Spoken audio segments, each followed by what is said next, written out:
तो स्वागत आप सभी का उत्तर प्रदेश के मुख्य समाचार में। आइए जानते हैं आज की 25 बड़ी खबरें। जी हां, सीएम योगी ने कई सारे ऐलान किए हैं। अच्छा, संसद की सुरक्षा में चूक हुई है, इसको लेकर भी एक बड़ा बयान आया है। वहीं पर अगर आप भी शेयर वगैरह में निवेश करते हैं तो यस बैंक का शेयर जो है अगले 5 साल में कितने रुपए हो जाएगा, आइए इसको हम आपको बताते हैं। और बैंक कर्मियों के लिए खुशखबरी है, 15,000 तक वेतन बढ़ जाएगा। गैस सिलेंडर आपको जनवरी महीने में एक और फ्री मिलने वाला है। दोस्तों, अगर आपने ई-केवाईसी नहीं कराई एलपीजी गैस का तो तुरंत कर लीजिए, वरना आपको भारी नुकसान होगा। आपको बता दें दोस्तों, गुलाबी राशन कार्ड धारकों को अब 35 किलो राशन में क्या क्या मिलेगा, ये इसके बारे में जानते हैं। यूपी वेदर का अपडेट है, आईआरसीटीसी के टूर पैकेज के बारे में भी आपको बताएंगे। तो आप हमारे साथ बने रहिए, जानिए पूरा अपडेट, क्योंकि खास जानकारी है। तो चलिए शुरू करते हैं।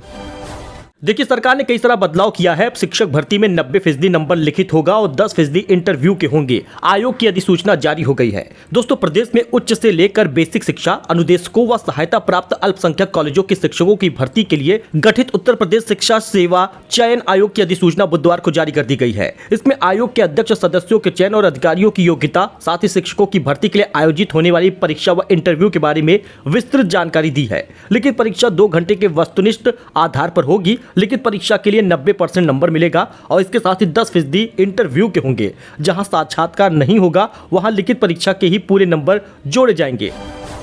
तो दोस्तों, जंगल से सटे गांवों को पूरी रात मिलेगी बिजली। जानिए वन विभाग ने क्यों लिया है ये फैसला। जंगल से सटे गांवों को पूरी रात बिजली देने के लिए एक जरूरी कदम उठाया गया है। मानव वन्य जीव संघर्ष को न्यूनतम करने के मद्देनजर वन विभाग ने यह फैसला किया है। आपको बता दें दोस्तों, इसके लिए बिजली विभाग से समन्वय स्थापित करने की जिम्मेदारी भी वन विभाग ही उठाएगा। तो दोस्तों, आधी भरने के बाद ही चलेगी रोडवेज की बसें। एमडी ने लोड फैक्टर की समीक्षा की है। रात्रि सेवा की बसें आधी भरने के बाद ही रवाना किया जाना चाहिए। परिवहन निगम के प्रबंध निदेशक मासूम अली सरवन ने क्षेत्रीय स्तर पर लोड फैक्टर की समीक्षा कर इस बाबत अधिकारियों को निर्देश दिया है। आपको बता दें दोस्तों, परिवहन मुख्यालय से जारी पत्र में कहा गया है कि 50% लोड फैक्टर से कम पर बसें संचालित ना हो। सभी नोडल अधिकारी सुनिश्चित करें कि बसों को रवाना तभी करें जब 50% से ज्यादा लोग उसमें बैठे हों।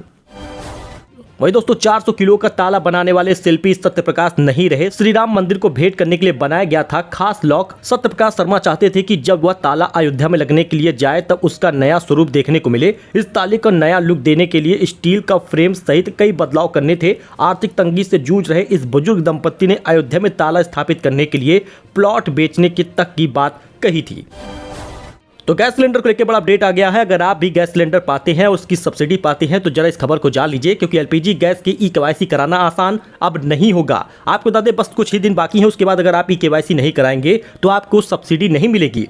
आपके काम की खबर है, रसोई गैस पर चाहिए सब्सिडी तो इस तारीख तक आप जरूर करा लीजिए ई-केवाईसी। दरअसल दोस्तों, डीबीटी से जुड़े सभी घरेलू उपभोक्ताओं को अपना बायोमेट्रिक प्रमाणीकरण कराना होगा, अन्यथा आने वाले दिनों में उन्हें मिलने वाली सब्सिडी से वंचित रहना पड़ सकता है। इसको लेकर भारत सरकार के तेल और प्राकृतिक गैस मंत्रालय ने आवश्यक निर्देश जारी कर दिया है। इसके अनुसार प्रधानमंत्री उज्ज्वला योजना और सामान्य गैस उपभोक्ताओं को बायोमेट्रिक प्रमाणीकरण कराना अनिवार्य है। जैसा की आपको पता है कि एक बार फिर से यूपी में जनवरी महीने से उज्ज्वला गैस फ्री सिलेंडर मिलेगा। हालांकि जो दिवाली में मिला था उसमें बहुत सारे लोगों को लाभ नहीं मिला, क्योंकि उन्होंने ना एनपीसीआई में अपना खाता जुड़वाया था और ना ही उन्होंने ई-केवाईसी कराई थी। यही कारण है कि उनको पैसा नहीं मिल पाया था। तो सब्सिडी का पैसा चाहिए तो आप ई-केवाईसी जरूर कराएं। तो प्रधानमंत्री उज्ज्वला योजना को लेकर बड़ा अपडेट आ गया है। 2 गैस सिलेंडर मिलेगा फ्री। जी हां, योगी सरकार देगी। उत्तर प्रदेश की सीएम योगी आदित्यनाथ ने कई सारे ऐलान किए हैं, जिसमें उज्ज्वला गैस के लाभार्थियों को मार्च 2024 तक 2 गैस सिलेंडर मिलेगा, जो कि अभी अक्टूबर नवंबर में मिल चुका है। दिवाली साइड में 1 गैस सिलेंडर मिला है, लेकिन बहुत सारे लोग इस लाभ से वंचित रह गए थे। लेकिन इस बार जनवरी महीने से मार्च महीने तक, यानी जो होली वाला समय रहेगा, उसमें आपको गैस सिलेंडर मिल पाएगा। जनवरी से इसकी शुरुआत हो जाएगी और आप होली तक चाहे जब इस गैस सिलेंडर को मंगा लें और उसके बाद आपके खाते में पैसा आएगा। तो मेरी माने तो जनवरी में ही आप बुकिंग कर लीजिएगा और उसके बाद गैस सिलेंडर मंगा लीजिएगा। खुद आपको पैसा देना पड़ेगा, लेकिन सरकार आपको सब्सिडी का पैसा देगी, गैस सिलेंडर फ्री वाले का पैसा देगी। जितनी जल्दी मंगाएंगे उतनी जल्दी आपके खाते में पैसा आएगा। लेकिन आपका ई-केवाईसी कराना जरूरी है। बिना ई-केवाईसी के सब्सिडी नहीं मिलेगी और सरकार जो गैस सिलेंडर का फ्री वाला पैसा देगी वो भी नहीं मिलेगा। इसलिए ई-केवाईसी जरूरी है। तो दोस्तों, संसद की सुरक्षा में कैसे हुई इतनी बड़ी चूक, एक्शन में सरकार है। जांच कमेटी का किया गया है ऐलान। दरअसल लोकसभा में 2 लोग बुधवार को दर्शक दीर्घा में कूद गए, नारे लगाए, कन स्तरों से पीला धुआं छोड़ा। आपको बता दें दोस्तों, जिससे सदन में दहशत और अराजकता माहौल बन गया। इस मामले में गृह मंत्रालय ने जांच कमेटी बनाने का ऐलान किया है। अब एमपी में खुले में मांस की बिक्री पर बैन की तैयारी है। सीएम मोहन यादव की कैबिनेट लाएगी प्रस्ताव। यह दोस्तों अभी नए नए मुख्यमंत्री बने हैं। इससे पहले शिवराज सिंह चौहान थे। मध्य प्रदेश की मोहन यादव की अगुवाई वाली सरकार सूबे में खुले में मांस की बिक्री पर अंकुश लगाने की तैयारी कर रही है। इसके संबंध में कैबिनेट में एक प्रस्ताव भी लाया गया है। अच्छा, वेदर के बारे में जान लेते हैं दोस्तों, क्योंकि पछुआ हवाओं ने बढ़ा दी है ठंड। अगले 48 घंटों में और गिरेगा तापमान। कई शहरों में तो कोहरे की संभावना भी जताई गई है। यूपी के कई शहरों में पारा गिरने लगा है, साथ ही ठंड भी बढ़ गई है। मौसम विभाग ने पूर्वी यूपी के जिलों में कोहरे को लेकर अलर्ट भी जारी किया है। इस दौरान दृश्यता 50 से 199 मीटर हो जाएगी। आपको बता दें दोस्तों, मौसम वैज्ञानिकों के मुताबिक पछुआ हवाओं की हिमालय से टकराने की वजह से गलन बढ़ी है। आने वाले समय में ठंड और बढ़ जाएगी। आपको बता दें 14 दिसंबर से लेकर 30 दिसंबर तक कड़ाके की ठंड पड़ना शुरू हो गया है और 15 जनवरी तक कई जगहों पर गलन बढ़ेगी। तापमान 1 डिग्री तक पहुंचेगा। तो IRCTC टूर पैकेज जा लीजिए। भारत गौरव ट्रेन से 7 ज्योतिर्लिंग के करिए दर्शन। यूपी के शहर से बुकिंग हो रही है। जी दोस्तों, rail tourism and tourism corporation ने अब की बार योग नगरी ऋषिकेश रेलवे स्टेशन से भारत गौरव पर्यटक ट्रेन शुरू करने का फैसला किया है। इसमें बुकिंग कराने वाले लोग 7 ज्योतिर्लिंग ओंकारेश्वर, महाकालेश्वर, सोमनाथ, द्वारिकाधीश, नागेश्वर, त्र्यंबकेश्वर, घृष्णेश्वर, भीमाशंकर ज्योतिर्लिंग के दर्शन कराए जाएंगे। ट्रेन कानपुर होकर जाएगी और आएगी। आपको बता दें इसमें बुकिंग शुरू है। टूर 9 से 18 जनवरी यानी कि 9 रात और 10 दिन का होगा। तो हलाला और तलाक का डर है, टीचर ने अपनाया सनातन धर्म। सीएम योगी से लगाई सुरक्षा की गुहार। उत्तर प्रदेश के बरेली में धर्म परिवर्तन का एक और अनोखा मामला सामने आया है। यहां एक प्राइवेट टीचर ने तलाक और हलाला के डर से अपना धर्म छोड़कर स्वेच्छा से सनातन धर्म को अपना लिया है। लेकिन यह बात उसके परिवार को नागवार गुजर रही है। परिजन उसकी शादी एक अधेड़ से कराना चाहते हैं, जिस कारण उसने यह फैसला लिया है। अब उसे परिवार के लोगों से धमकी मिल रही है। उसने वीडियो बनाकर वायरल किया है और बरेली के एसएसपी, डीएम और मुख्यमंत्री योगी आदित्यनाथ से सुरक्षा की गुहार लगाई है।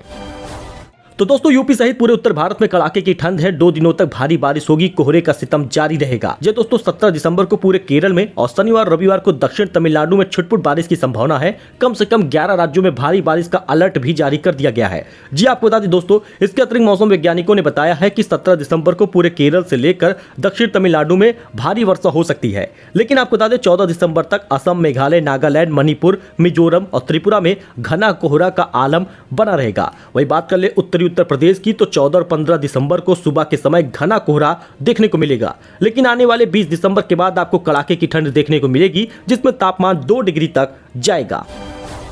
तो राशन योजना को लेकर बड़ा अपडेट आ गया है। जी हां, अब गुलाबी राशन कार्ड धारकों को 35 किलो के राशन के बजाय 18 किलो गेहूं और 17 किलो मिलेगा मोटा अनाज। जी आपको बता दें दोस्तों, गुलाबी राशन कार्ड धारकों को मिल रहे 35 किलो गेहूं में अब 17 किलोग्राम की कटौती कर दी गई है। इन कार्ड धारकों को अब गेहूं के बदले 17 किलोग्राम मोटा अनाज के रूप में बाजरा दिया जाएगा। खाद्य एवं आपूर्ति विभाग की ओर से इस महीने के राशन वितरण में नया नियम लागू किया गया है। नए निर्णय के अनुसार बीपीएल कार्ड धारकों को परिवार के प्रति सदस्य अब 2.5 किलोग्राम बाजरा और 2.5 किलोग्राम गेहूं दिया जाएगा। हालांकि आप निराश न होइए, ये हरियाणा की खबर है। लेकिन उत्तर प्रदेश में आपको वैसे ही राशन मिलता रहेगा, यानी कि 1 यूनिट पर 2 किलो गेहूं। अगर आप एक अंत्योदय कार्ड धारक हैं तो 14 किलो गेहूं मिलेगा, 21 किलो चावल होगा और इसी तरह पात्र गृहस्थी को भी लाभ मिलेगा। लेकिन दोस्तों, आने वाले जनवरी महीने में आपको और कई सारे बदलाव देखने को मिल सकते हैं, क्योंकि योगी सरकार ऐलान करेगी। वही एक्सिस बैंक के शेयर की बात कर ले तो जी हां दोस्तों, शेयर को लेकर बड़ी खबर है। बाजार खुलते ही या अमेरिकी फर्म बेचेगी 3700 करोड़ की हिस्सेदारी। एक्सिस बैंक के शेयर में एक बार फिर से बड़ी ब्लॉक डील देखने को मिल सकती है। मनी कंट्रोल की कई सूत्रों के जरिए यह जानकारी मिली है कि private equity firm Ben capital बुधवार को एक्सिस बैंक के करीब 44 करोड़ डॉलर की हिस्सेदारी बेच दी है। भारतीय रुपए में इसकी वैल्यू लगभग 3700 करोड़ रुपए होती है। यानी एक्सिस बैंक का शेयर अगर आप खरीदेंगे तो आप मुनाफे में जाएंगे। वही बैंक कर्मियों के लिए भी बड़ी खुशखबरी है। 15,000 रुपए तक बढ़ जाएगी सैलरी। जी हां, मिलेगा इन लोगों को लाभ। बैंक कर्मियों के लिए बड़ी खुशखबरी है दोस्तों, क्योंकि आने वाला नया साल उनके लिए एक बड़ा तोहफा लेके आने वाला है। केंद्र सरकार की तरफ से बड़ा ऐलान हुआ है। वेतन में अब उनके 17% बढ़ोतरी होगी। बैंक अधिकारी व कर्मचारियों का 12वां वेतन समझौता हो गया है। समझौते का अनुपालन आगामी 3 से 4 महीनों में होकर बैंक कर्मियों को मूल वेतन, महंगाई भत्ता, मकान किराया भत्ता, वाहन भत्ता, ये सब कुछ मिलाकर 17% की बढ़ोतरी होगी। बैंक कर्मियों को प्रति महीने वेतन में 5,000 से 15,000 तक वेतन वृद्धि का अनुमान बताया गया है। तो यस बैंक के स्टॉक के बारे में जानकारी जान लीजिए, क्योंकि अगर आप भी 5 साल तक अगर यस बैंक का शेयर होल्ड करते हैं तो 100 रुपए तक इसका भाव हो जाएगा। जी हाँ दोस्तों, क्या पूरा अपडेट है जानिए। यस बैंक का शेयर और भाव 100 रुपए तक हो सकता है। सुनने में यह बात आ रही है किसी सपने जैसा लगता है, लेकिन ये सच है। हालांकि जाने माने एनालिस्ट प्रकाश गाबा का मानना है कि अगले 5 साल में यह सपना हकीकत बनने वाला है, यानी यस बैंक का शेयर अगले 5 साल में 100 रुपए के ऊपर जा सकता है। उन्होंने लंबी अवधि के लिहाज से इस शेयर को अच्छा दाव बताया है। तो अगर आप भी ये शेयर वगैरह खरीदे हैं तो आप इस पर निवेश किए रहिए, निवेश करिए। बाई रेटिंग अब नहीं दी है। आपको बता दें यस बैंक का शेयर अभी 26 रुपए के आसपास है। बस 5 साल आप इसको रोकिए, ये लगभग 100 रुपए तक होगा। वही दोस्तों, वही पार्लियामेंट सिक्योरिटी ब्रीच पे आप जानिए 1 महीने की प्लानिंग और तारीख वही। संसद नई सुरक्षा में सेंध लगाने वाले आरोपियों पर UAPA के तहत मामला दर्ज हुआ है। जी दोस्तों, आपको बता दें 22 साल पहले संसद पर हुए आतंकी हमले की बरसी वाले दिन 2 उपद्रवियों ने लोकसभा में स्मोक अटैक किया। इसके बाद से संसद की सुरक्षा को लेकर सवाल उठने लगे हैं। संसद की सुरक्षा पर सेंध से जुड़ी कई सारी बातें सामने आ रही हैं। आपको बता दें गृह मंत्रालय ने इस मामले में SIT गठित कर दी है। ये SIT DG CRPF की अध्यक्षता में गठित की गई है। इसको लेकर लोकसभा के सेक्रेटरी जनरल ने गृह मंत्रालय को एक चिट्ठी भी लिखी थी। तो मोहम्मद सामी ने सजता कंट्रोवर्सी पर तोड़ी है चुप्पी। मैं इंडियन हूं और फख्र से कहता हूं कि मैं मुस्लिम हूं। ट्रोलर को दिखाया है आईना। जी हां, आपको पता ही होगा कि भारतीय क्रिकेट टीम के स्टार तेज गेंदबाज Mohammed Shami one day world cup के बाद साउथ अफ्रीका के टेस्ट मैचों में धूम मचाने वाले हैं। चयनकर्ताओं ने शमी को टेस्ट सीरीज के लिए टीम में चयन कर लिया है, लेकिन वह खेलेंगे या नहीं ये सब उनके फिटनेस पर निर्भर करता है। शमी इस समय चोट से जूझ रहे हैं। विश्व कप में शमी ने बेहतरीन गेंदबाजी की थी। शमी ने सजदा कंट्रोवर्सी पर अपनी चुप्पी तोड़ी है। जिस दिन उन्हें सजदा करना होगा वह ठाठ से उसको करेंगे, इससे उन्हें कोई रोक नहीं सकता। भारतीय पेसर ने पाकिस्तानी ट्रोलर को जवाब दे दिया है। सो फ्रेंड, ये कुछ अपडेट था, ये कुछ जानकारी थी जो आपके साथ शेयर की गई है। आई होप कि आपको ये पसंद आया होगा। वीडियो पसंद आया हो लाइक करें, चैनल को सब्सक्राइब करें, हमारे साथ जुड़े। मिलते हैं एक नई जानकारी में, एक नए वीडियो में, एक नए अपडेट के साथ। फिलहाल के लिए इतना ही। धन्यवाद।